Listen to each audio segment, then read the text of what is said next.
Macron, la méthode Coué, à la sauce élyséenne. L'Élysée, ce grand théâtre de la République où l'on joue des tragédies masquées en comédie. Mardi dernier, Emmanuel Macron a convoqué son petit club politique pour une réunion digne d'un sketch des Monty Python. Objectif ?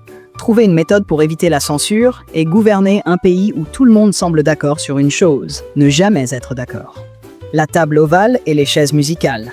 Imaginez une grande table ovale, style repas de Noël chez Tata Huguette, sauf qu'au lieu de dinde et de bûches, on sert des débats tièdes et des sourires forcés. À gauche, Marine Tondelier, à droite, Gabriel Attal, et au milieu, notre maître de cérémonie, Emmanuel Macron, qui, comme un prof débordé, tente de calmer une classe en crise. Évidemment, les mauvais élèves, LFI et RN, ont été exclus de la sortie scolaire. Trop bruyants, trop gênants, ou peut-être parce qu'ils ont oublié de rendre leur fiche d'inscription. On va gouverner sans dissoudre, promis juré ou pas.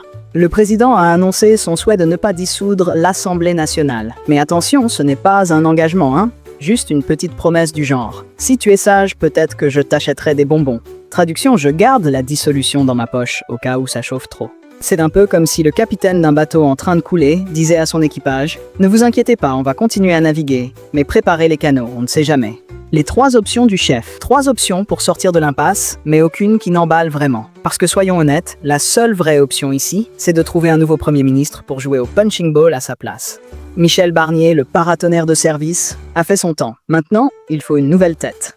Quelqu'un qui sait serrer des mains, avaler des couleuvres et sourire devant des réformes impopulaires. En gros, un candidat au suicide politique. Unanimité contre le RN, ou presque. L'info du jour, les partis sont unanimes pour ne pas dépendre du Rassemblement national. Merci Captain Obvious. Ça revient à dire que les pompiers sont unanimes pour ne pas jeter d'essence sur un feu. Sauf en coulisses, tout le monde sait que si l'union fait la force, la désunion fait les élections. Et dans ce joyeux bordel, le RN continue de grimper comme une mayonnaise mal battue. La méthode Coué, mais sans conviction. Macron propose une méthode. Oui, une méthode. Pas un plan, pas une solution, juste une méthode.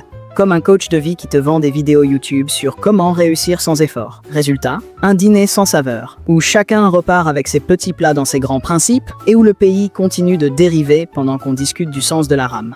On change les acteurs, mais le scénario reste le même. En attendant, on reste spectateur de cette mauvaise série où les épisodes se répètent. Et la seule vraie question, c'est qui Macron nommera-t-il comme nouveau figurant principal ?